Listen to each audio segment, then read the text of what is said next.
राहुल गांधी ने आज एक और बड़ी घोषणा की। उन्होंने आज अग्निवीर योजना को लेकर दावा किया कि अग्निवीर योजना में शहीद होने वाले जवानों को शहीद का दर्जा नहीं मिलता और ना ही उन्हें कोई मुआवजा दिया जाता है और मोदी सरकार अग्निवीरों के साथ यूज एंड थ्रो की पॉलिसी अपना रही है। ये उन्होंने क्या कहा अग्निवीर के बारे में, जरा देखिए। कुछ दिन पहले मैं पंजाब में अग्निवीर के परिवार से मिला। सुनिए अग्निवीर के परिवार से मिला। छोटा सा घर था, छोटे से घर में अग्निवीर शहीद हुआ, लैंडमाइन ब्लास्ट में शहीद हुआ। मैं उसे शहीद कह रहा हूं, मगर हिंदुस्तान की सरकार उसे शहीद नहीं कहती। नरेंद्र मोदी उसे शहीद नहीं कहते हैं, नरेंद्र मोदी उसे अग्निवीर कहते हैं। उस घर को पेंशन नहीं मिलेगी, उस घर को कॉम्पनसेशन नहीं मिलेगी, शहीद का दर्जा नहीं मिलेगा। और बेचारे बैठे हुए थे, 3 बहनें थी, एक साथ बैठी हुई थी, रो रही थी। आम जवान को पेंशन मिलेगी,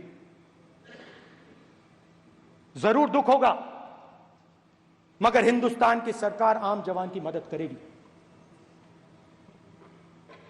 मगर अग्निवीर को जवान नहीं कहा जा सकता।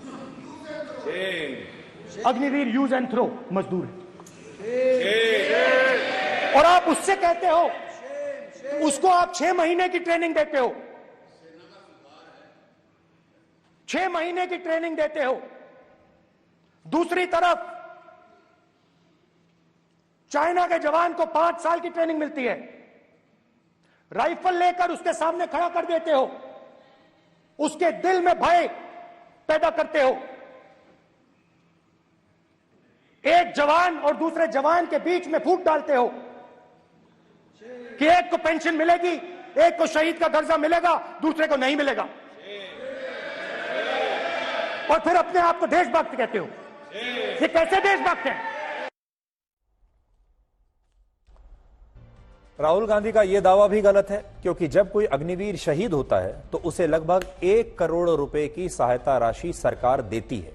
इसके अलावा राहुल गांधी को शायद ये बात भी पता नहीं होगी कि आधिकारिक रूप से भारत में किसी भी जवान को शहीद का दर्जा नहीं मिलता।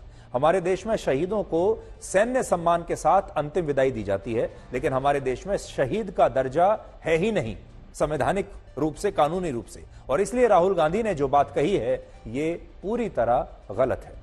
दूसरा, राहुल गांधी ने यह भी कहा कि चीन में वहां के जो सेना के जवान हैं वो 5 साल ट्रेनिंग लेकर फिर युद्ध क्षेत्र में जाते हैं और भारत में 6 महीने ट्रेनिंग लेकर अग्निवीर को युद्ध क्षेत्र में उतार दिया जाता है। यह दावा गलत है। सच यह है कि चीन में भी अग्निवीर जैसी ही योजना है और भारत में तो अग्निवीर जवान 4 वर्षों के लिए सेना में अपनी सेवाएं देते हैं, लेकिन चीन में ऐसे जवान सिर्फ 2 वर्षों के लिए भी सेना में भर्ती होते हैं और इसीलिए यह दावा राहुल गांधी का गलत है। राहुल गांधी का यह दावा भी गलत है कि अग्निवीर योजना का आइडिया सिर्फ प्रधानमंत्री मोदी का था और उन्होंने इस योजना को लेकर किसी से कोई विचार नहीं किया, जबकि रक्षा मंत्री राजनाथ सिंह का कहना है कि इस योजना को लेकर 158 हितधारकों से पहले चर्चा की गई थी।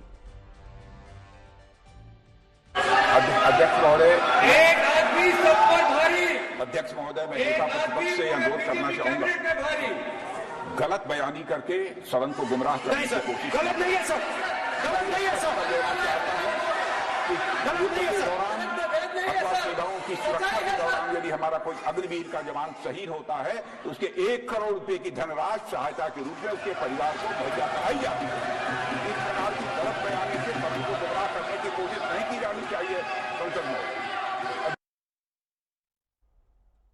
और एक और बड़ी बात राहुल गांधी ने कही और उन्होंने कहा कि जब हमारी सरकार आएगी तो हम अग्निवीर योजना को समाप्त कर देंगे।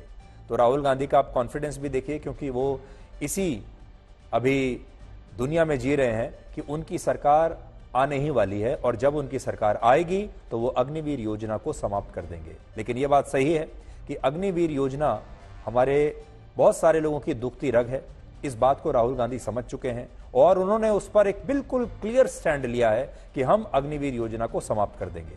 और इस घोषणा के जरिए वो खास तौर पर उत्तर भारत के जो युवा हैं, जो उत्तर भारत के लोग हैं, परिवार हैं, उन्हें अपनी राजनीति से साधना चाहते हैं।